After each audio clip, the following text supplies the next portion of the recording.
Morning, guys. So I'm gonna be starting to do these morning videos before the open each day, Monday through Friday. And essentially, what I'm gonna be doing is just kind of going over my thoughts on the market and also maybe a couple stocks I'm gonna be watching for the morning, and just kind of go over some analysis from the technical side and everything like that. So yeah, this will be the first one. So excited to kind of start doing this every day. So we'll start with what I consider the main index that I watch, which is the NASDAQ, the QQQ. And many people watch either the QQQ or the SPY. I personally will watch QQQ over SPY. Both are great representations of the market, but I'm primarily a day trader. So I'm trading momentum. And QQQ is tracking technology, which will follow momentum better because it's not like the S&P 500 is going to be weighed down with a lot more stocks, oil stocks, bank stocks, which aren't really viable for day trading.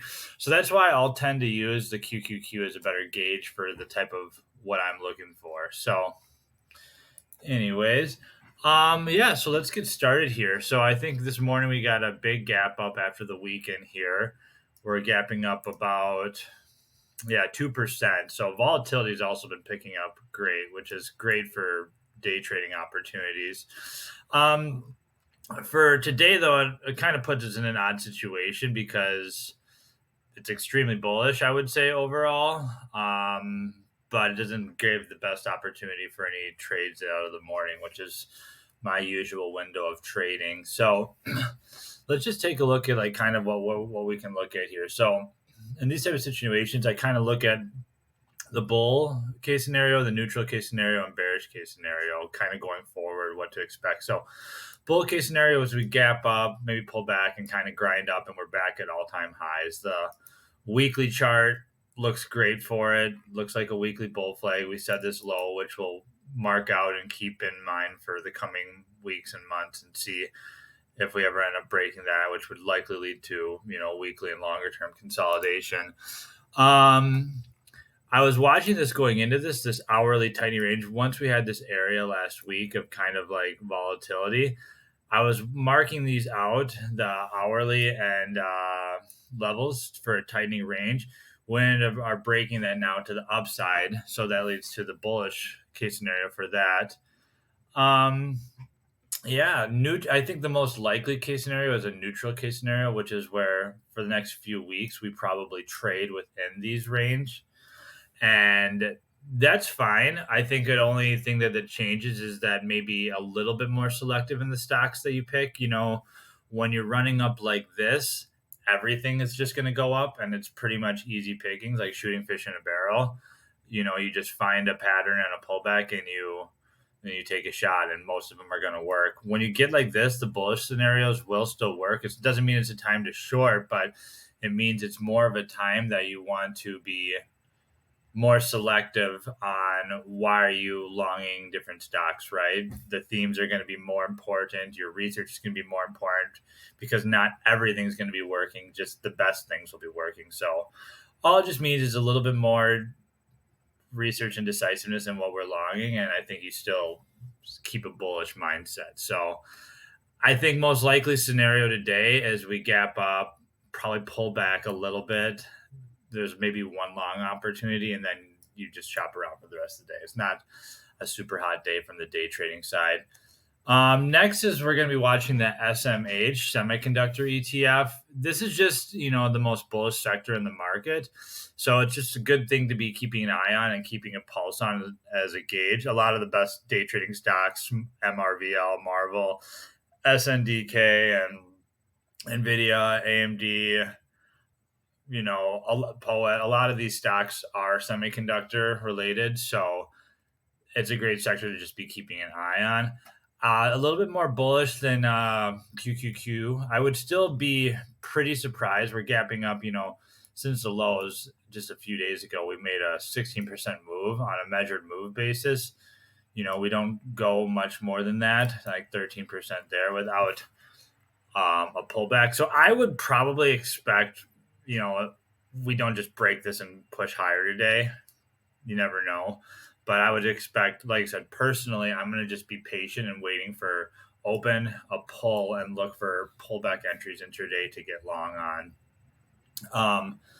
Same scenario, weekly looks great, kind of like double hammer candles. Now we're gapping up at the top of the range, but no red flags. Like I said, I think the ETFs in these scenarios too, you can just use as a secondary and try to keep your focus on what the individual names are doing. So, like I said, just better to wait for pullbacks, in my opinion. I mean, buying right off the gate could work, but I think long term, the better strategy is to just be waiting for pullbacks when you get large gap ups overnight like this. So, the main stock I'll be watching today, which is what everybody will be watching, it's likely going to provide good volatility. So like when you're day trading, that's one of the most important things. Even a shitty day trader, if they're trading a stock that's providing good volatility, can usually do break even if they're not very good, because occasionally they're going to get it right. So, and what's good about this is very likely we're going to get good volatility because of the focus on SpaceX, right? So that right there checks off one of the most important boxes of day trading. Even if you lack skill, you're at least getting in a name that is going to provide good moves up and down. So now that being said, my plan for the day, ideally, there's not a lot of technical information to go off of. So ideally, I'm looking at the two main pivot points here. We're going to look at the high, 176.52, and I'm going to look for a green to red move. So I'm willing to play this both directions, right? Best scenario is we probably push into this pivot from the high of Friday, and that's going to be our decision point. Either we flag and break higher, or we get like a push, reject, and move lower. Those are probably the two scenarios that I think you can look for entries on. I would still look for short, even if we go red to green. Only main issue is about 6% or 7% down at that point to get to that spot. End of the world, not that big of a deal. Still would be willing to take that trade. But I also personally am going to be looking bearish for this. This just goes from most historical. If you go look at Uber, Coinbase, ARM, IPOs occasionally may have a couple days up out of the gate when they IPO, but usually IPOs gap pretty high, higher than what they were going to be registered at on the prospectus, and then will fade over the coming days and weeks and months. So, not to mention, as we said, the $2 trillion valuation. I'm sure everybody's been harping on. It's pretty hard to justify. I was looking at the numbers. I can't remember the exact numbers. I was looking over the weekend with my fiance, but we're in like the 15 to $20 billion revenue range for this stock and a $2 trillion valuation. For a good perspective, you got something like Boeing here, which is sitting at, I think, just under 200 billion market cap, so much less than 2 trillion. But they also do like 7 or 8 times the revenue. Now, this is all just, prices can do what they want for the long term, but in a long term, it's likely that this fades at some point and it needs to prove itself before it goes higher. Now, as a moment, that's just from like a longer term holding side, swing trading side, but from a day trading momentum side, we can play the volatility both ways. Even if it's going to fade, if we get a 20, 30-minute spike and it breaks that level, we can be taking opportunities in that. So this will be my primary focus. I do have a bearish lean on it overall. Like I said, the market, I think, is probably going to fade off the open on this gap up. That'll probably bring this down a little bit. Ideally, I'd like it to run into this level, maybe upper break above it, then come back under would be the great scenario. If I feel the sense of the squeeze, the best situation would be actually if we just get underneath it, get a little consolidation, then break higher. That would probably be my favorite scenario to get long off of and look for a squeeze. Another thing too, when you're playing in between this area, we're not looking for longer hold times. If we get a setup, we'll take half off pretty quickly, de-risk. And we would only look for longer holds maybe if we are getting entries along these inflection points where we think we follow through. But either way, we're taking some off and de-risking. There's not a lot to go off of for directional long-term moves. So we're just playing the volatility, which means when you're day trading, you're taking some profit, putting yourself in a position to capitalize if the stock does make a large move, and then just letting it play out. It's pretty much that simple. So that'll be my main focus today. Another big one. So SNDK, I personally am trading SNXX as a volatility vehicle. Does great, 41 million shares volume. That's just the 2X ETF for this. And I mean, if you look, $5.50 ATR on a $40 stock, that's moving over 10% of its stock price each day on average. So that provides, for a rule of thumb, actually, I give this to a lot of traders when I've coached them in the past, is my bare minimum is I look for a 3% of the stock's ATR. So for context, if a stock is $100, I would want to see a minimum of $3 ATR for me to be even considered trading. What that does is it makes it that that at least you're getting enough volatility in the stock that it's tradable to trade intraday both ways.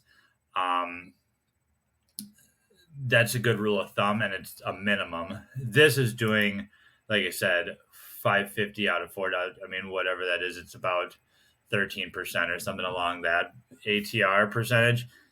Really great range.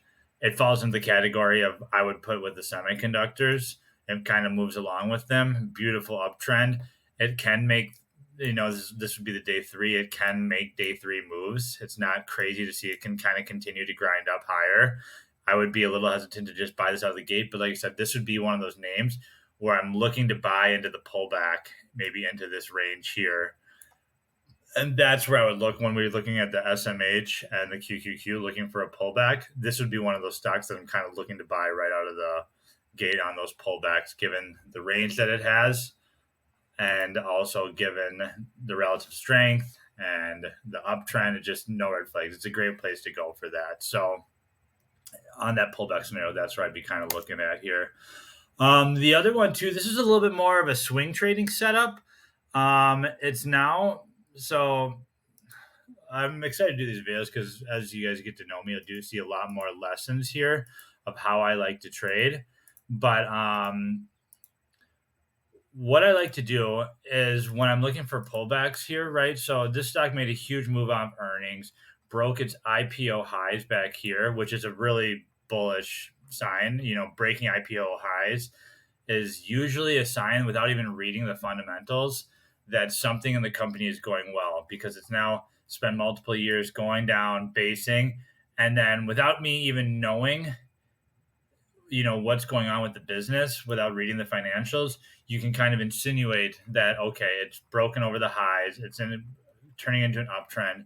Those can be extremely powerful moves. And so this is what happened. We broke the IPO highs here. What I look for as things pull back, and here's a great example here, is we look for the break of the hourly uptrend, right? So just recently here in this area, I mean, there's another thing too, confluence. What did we come into here? We had that. So when I'm looking for a daily bounce, we have an hourly downtrend, right? Hourly downtrend. When that breaks, which it broke a couple days ago, back to the upside, that can often be my long signal. Now, I don't have any position in this now, but to me, we've done a couple things. We held the IPO highs. We broke the hourly uptrend. So now we have this support area right here. I can mark this out as an area to watch. We held the 50 SMA. So now we have three different areas of support. We have a technical price action support.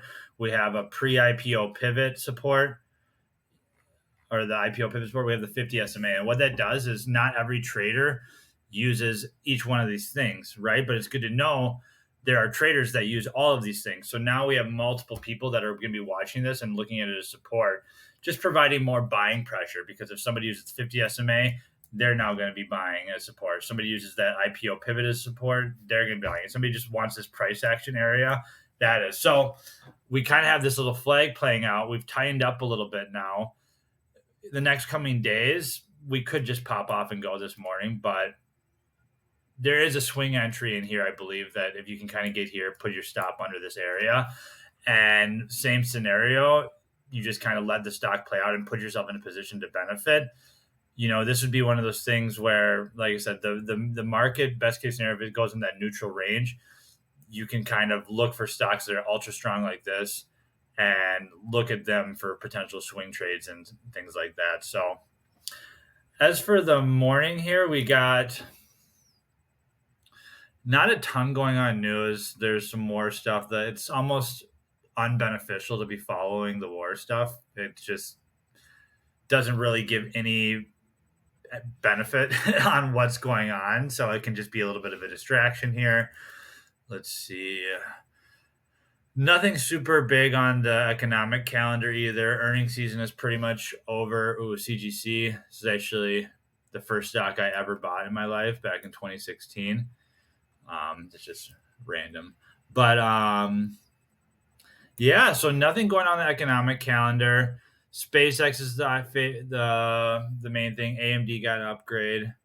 But yeah, awesome guys. Well, I'm going to be making these every day, trying to, provide value, for people who want to watch in the morning. I'm going to try to get them out a little earlier than I did today, probably around the 6:30 Central Time.